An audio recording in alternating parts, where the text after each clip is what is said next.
The first snowflake hadn't even touched the ground before Karen Peterson decided to wage war. Marcus Reynolds stood frozen, not from the cold, but from pure disbelief as he watched her march across their shared property line, her manicured hand wrapped around his brand-new snow shovel. It was 5:45 a.m. and the suburban street of Maple Grove Lane was still draped in pre-dawn darkness. Marcus had just finished his first cup of coffee, preparing to clear the fresh snow before heading to work. He had invested nearly $250 in this top-of-the-line ergonomic snow shovel, a Christmas gift to himself after years of using his father's rusty old tool. The midnight blue handle was still pristine, the aluminum edge sharp and unblemished. "I'm borrowing this," Karen announced, her voice cutting through the quiet morning like a razor. There was no request, no polite inquiry, just a statement of absolute certainty. Marcus blinked, his mind struggling to process the audacity of his next-door neighbor. Karen Peterson was infamous in the neighborhood, a 52-year-old retired real estate agent who treated the subdivision like her personal kingdom. She had a reputation for micromanaging everything from lawn heights to holiday decorations. Her meticulously maintained Tudor-style home stood in stark contrast to Marcus's more modest ranch-style residence. "Excuse me?" Marcus managed to stammer, still clutching his coffee mug.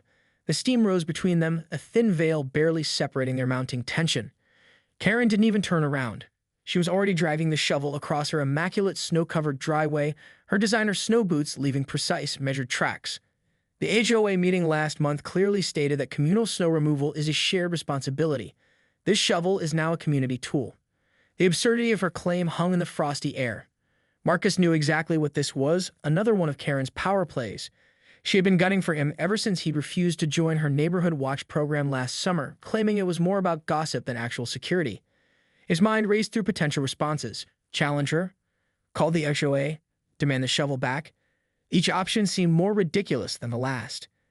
Karen was already halfway through clearing her driveway, using his asterisk shovel with a precision that suggested years of snow-clearing expertise. What she didn't know was that Marcus wasn't going to let this slide.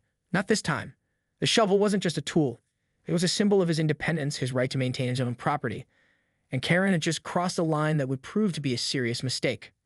As the first rays of sunlight began to peek over the snow-covered rooftops, Marcus watched her, a slow burn of anger replacing his initial shock. His fingers, still wrapped around his coffee mug, began to curl into a fist. This was about more than just a shovel. This was about respect, boundaries, and who truly controlled the narrative on Maple Grove Lane. Little did Karen know the game was about to change, and the stakes were going to be much higher than she could possibly imagine. The next week became a psychological chess match. Marcus discovered that Karen had completely appropriated his shovel, leaving it propped against her garage after each use. What began as a minor inconvenience quickly escalated into a calculated strategy of psychological warfare. He started documenting everything. Photographs of the shovel in her possession, timestamped and meticulously organized.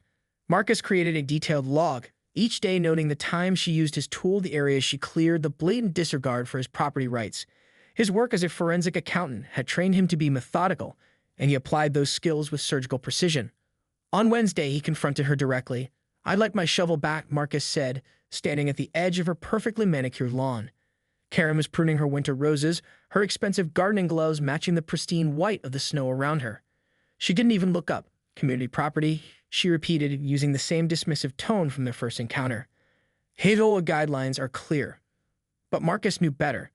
He had already contacted the HOA president, a mild-mannered retired teacher named Greg Thompson. To his surprise, Greg seemed reluctant to get involved. "Karen's been on the HOA board for 15 years, he whispered over the phone.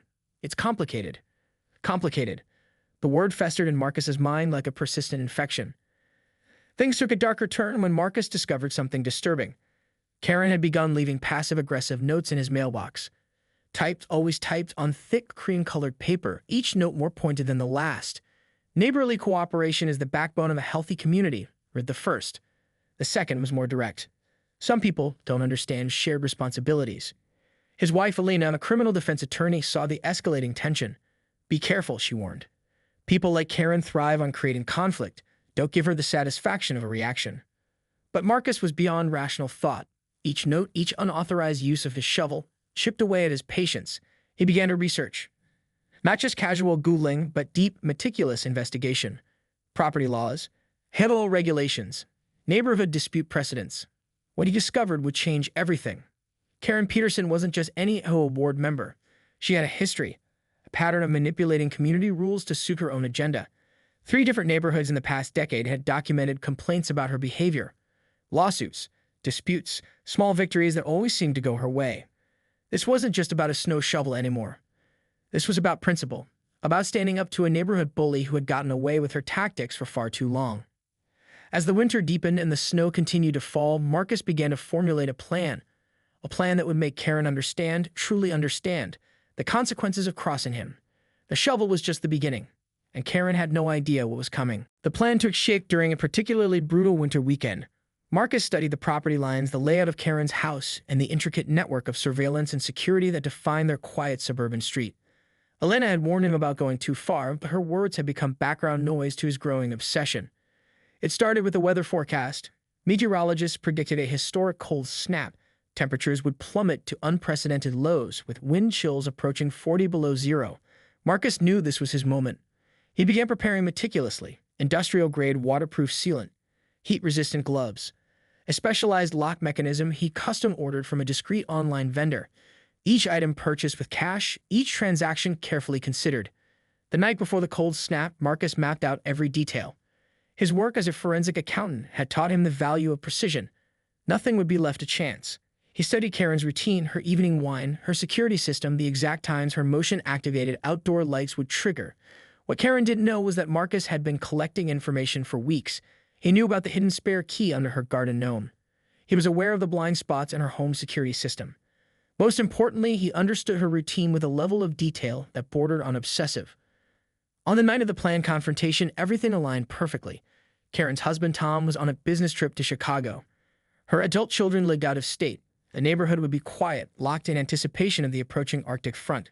Marcus waited until 2:17 a.m., the coldest point of the night. He moved with a calculated precision that would have impressed his most demanding clients. The lock mechanism worked flawlessly. The sealant created an impenetrable barrier. Within minutes, what was once an entrance became a sealed fortress.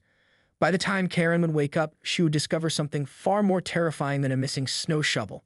She would find herself completely trapped, the bitter cold her only companion.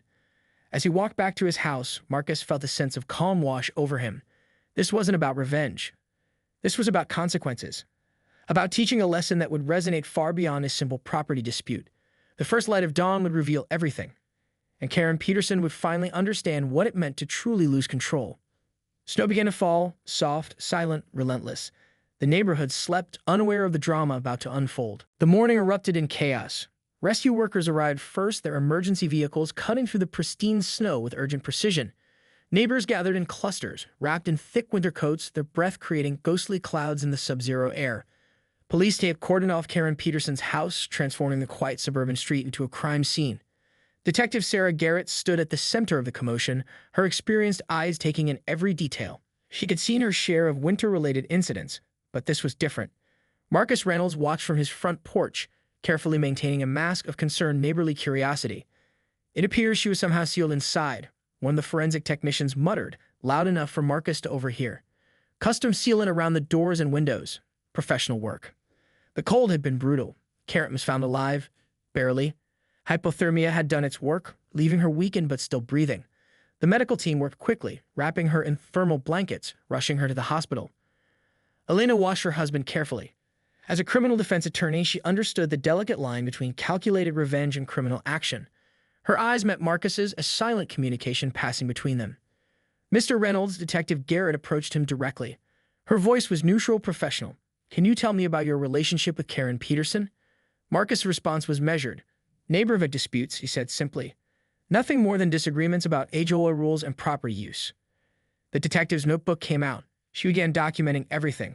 Marcus's precise recollection of events, the timeline of their conflicts, the peculiar incident with the snow shovel. Each detail was meticulously recorded. By midday, the street had become a circus of speculation. Neighbors whispered. Some expressed shock.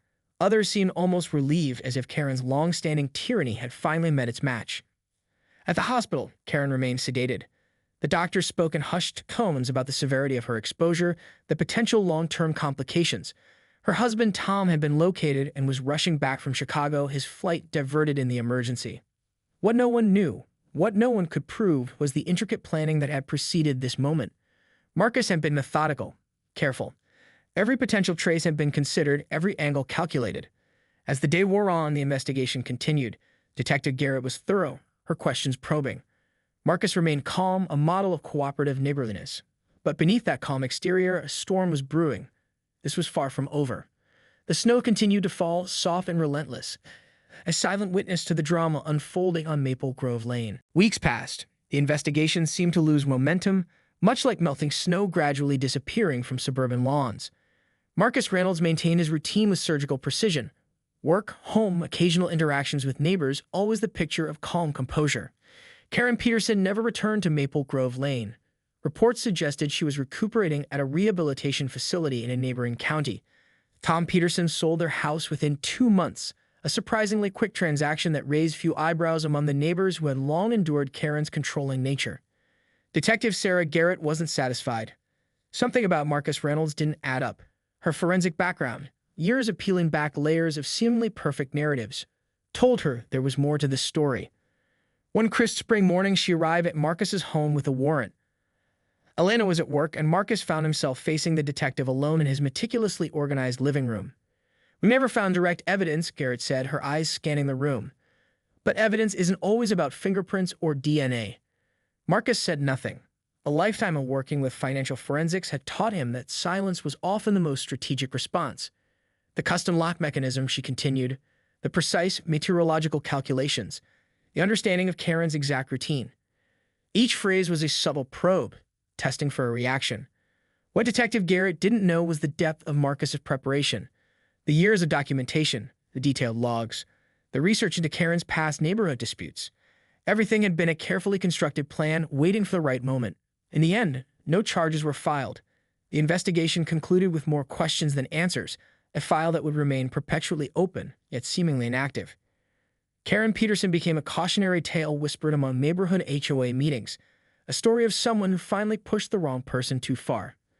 As for Marcus Reynolds, life continued. He bought a new snow shovel, this time with a heavy-duty lock. Elena would occasionally catch him looking out the window, a subtle smile playing at the corners of his mouth. Some battles are won in silence. Some victories leave no trace. The snow would fall again, and Marcus would be ready.